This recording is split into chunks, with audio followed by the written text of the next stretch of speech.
Break के बाद अस्मिता में आपका एक बार फिर स्वागत है। वक्त बदला तो बाजार भी बदला, बाजार बदला तो लोगों के सोचने और समझने का अंदाज भी बदला, और इस बदलाव ने हर क्षेत्र में शख्सियत को लेकर, पर्सनालिटी को लेकर पैमाने तय कर दिए। ये पैमाने पहनावे, लुक्स, सोच, पर्सनालिटी को पूरी तरह से कवर करते हैं, और कई नौकरियों में तो बाकायदा आपका सिलेक्शन इन्हीं सब बातों के आधार पर भी होता है। वैसे बदलते वक्त के साथ मेकओवर कैसा हो, किन खास चीजों का आप ख्याल रखते हैं, और कई बार ऐसा भी देखा गया कि हाउसवाइफ्स अपने लुक्स को इग्नोर कर जाती हैं, क्या ये सही है? और आजकल एक और चलन चल निकला है इनर ब्यूटी को निखारने का भी। जानने की कोशिश करेंगे अपने पैनलिस्ट से। गुरप्रीत जी, अगर हम देखें आज की जो जनरेशन है या जो आजकल जो रिक्रूटमेंट एजेंसीज हैं, काफी प्रेशर है लोगों पर अपने लुक्स को लेकर, अपने मेकओवर को लेकर, तो क्या वाकई ये जो रिक्रूटमेंट एजेंसीज होती हैं इन सब चीजों के ऊपर बहुत ज्यादा ध्यान देती हैं? जो ध्यान देती हैं उनके रिजल्ट्स भी अच्छे हैं। बिकॉज पर्सनली अगर मैंने भी हायरिंग करी है मैनेजमेंट लेवल पे भी, तो मैंने देखा है कि कई एजेंसी से जो आते हैं उनके सॉफ्ट स्किल्स इतने वेल हॉर्न नहीं होते हैं और पर्सनालिटी पे ज़्यादा नहीं दिया जाता। So immediately we have that rejection, not based on merit but based on जो हमको दिख रहा है। सो एजेंसीज आजकल बहुत कॉन्शियस हैं कि उनको थोड़ी सी टिप्स दें कि उन्होंने क्या पहनना है, फॉर्मल पहनना है, सेमी फॉर्मल पहनना है, depending on the job, and also if they are going to be sitting properly, standing properly, talking properly, body language कैसी होनी चाहिए, ये सब चीज़ें उनको बताई जाती हैं। And they are very important, they play a very important role. अगर कोई ढीला ढाला मेरे पास कोई मैनेजमेंट के लिए आता है तो आई एम टोटली लाइक, ये कैसे संभाल पाएंगे जब ये खुद ही ऐसे लीडर ही ऐसे होंगे तो आगे इनका स्टाफ कैसे।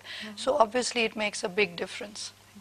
एक बड़ा चेंज आता है। सीमा जी, अक्सर जो एक नजरिया है जो मुझे ऐसा फील हुआ, मेरे आसपास भी कई ऐसी हाउसवाइफ्स हैं जो अपने लुक्स को बिल्कुल इग्नोर कर जाती हैं, क्या ये सही है? और आपके पास जो आती हैं हाउसवाइफ्स, उनका रुझान आपको कैसा दिखता है? हाउसवाइफ हम लोग के पास आती हैं, कुछ तो कॉन्शियस होती हैं एंड एक बहुत बड़ा तबका है जो कॉन्शियस नहीं है।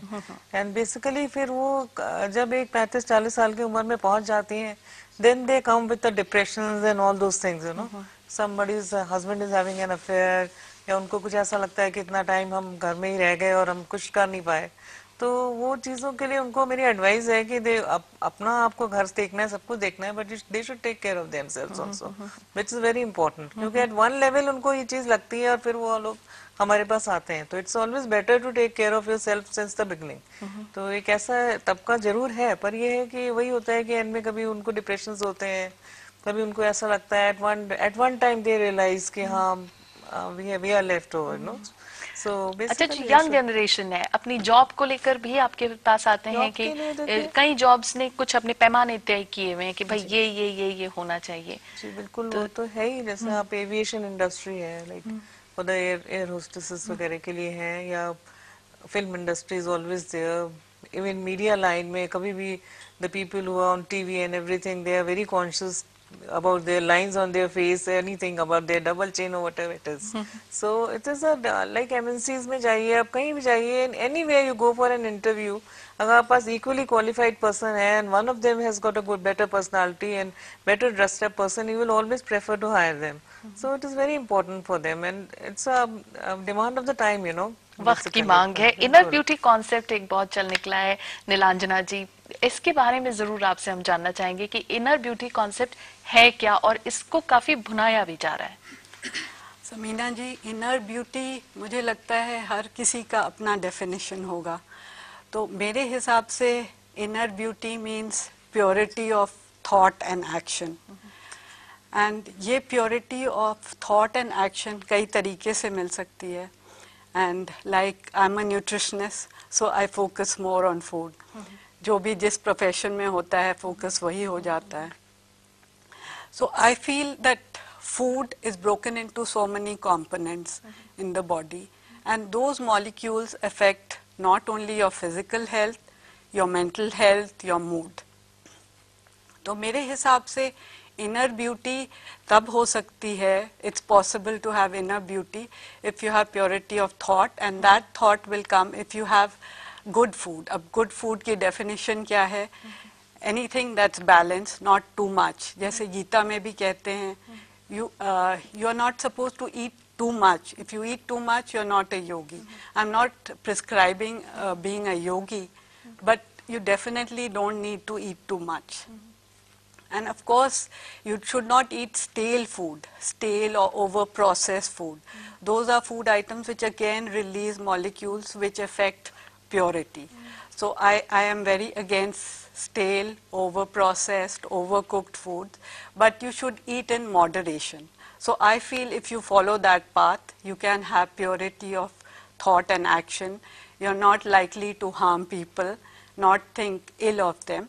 And that is how I see inner beauty.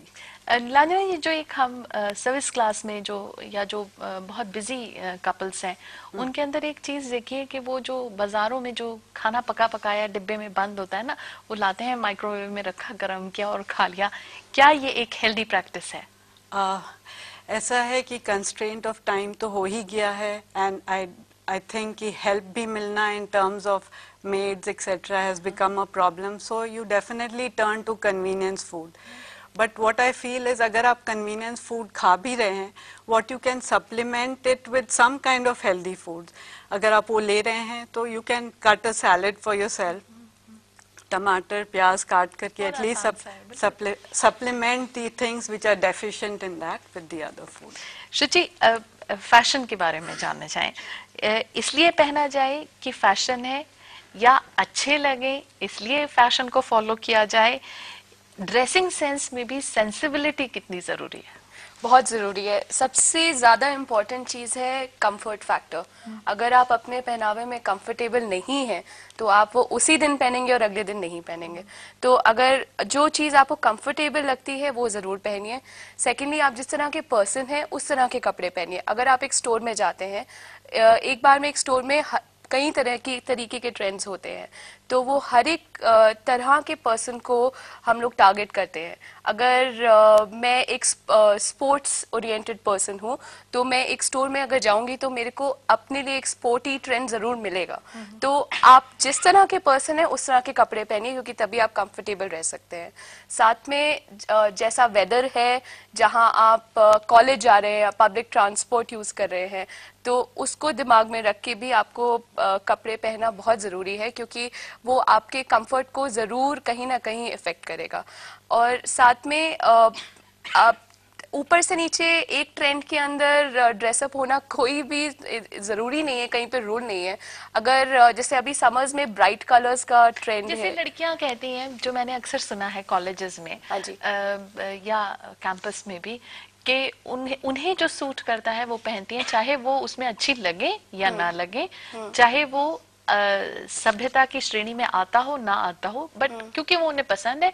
और फ्रीडम तो सबको है ही, आज़ादी है। उस पर आप एज ए फैशन एक्सपर्ट आप क्या कहें? नहीं, देखिए, जो आपके कपड़े आप पहनते हैं वो कॉस्ट्यूम जैसे नहीं लगने चाहिए। सेकेंडली, तरह तरह के बॉडी फिगर्स होते हैं। 4 तरह के फीमेल्स में बॉडी फिगर्स होते हैं। एक एप्पल शेप होता है, जैसे एप्पल ऊपर से मोटा होता है और नीचे से पतला होता है। तो एप्पल शेप्स में चेस्ट और शोल्डर्स लोगों के ज़्यादा बड़े होते हैं और हिप्स और लेग्स टोन्ड होती हैं। तो इसके लिए हम सजेस्ट करते हैं कि आप लोअर्स आपके ब्राइटर कलर्स हों, और टॉप में जो आपने टॉप्स पहनी है या ड्रेसेस पहनी है वो डार्कर कलर्स हो, ताकि अटेंशन आपके लोअर पोर्शन और फिटर पोर्शन में जाए। और जैसे पेयर शेप होती है दूसरी शेप, जिसके अंदर हिप्स शोल्डर्स और चेस्ट से ज़्यादा चौड़ी होती है, तो हम ये सजेस्ट करते हैं कि आप लोअर्स में डार्कर कपड़े पहने और अपर एरिया में आप ब्राइटर कपड़े पहने, ताकि आपके फिट एरिया में ज़्यादा अटेंशन जाए।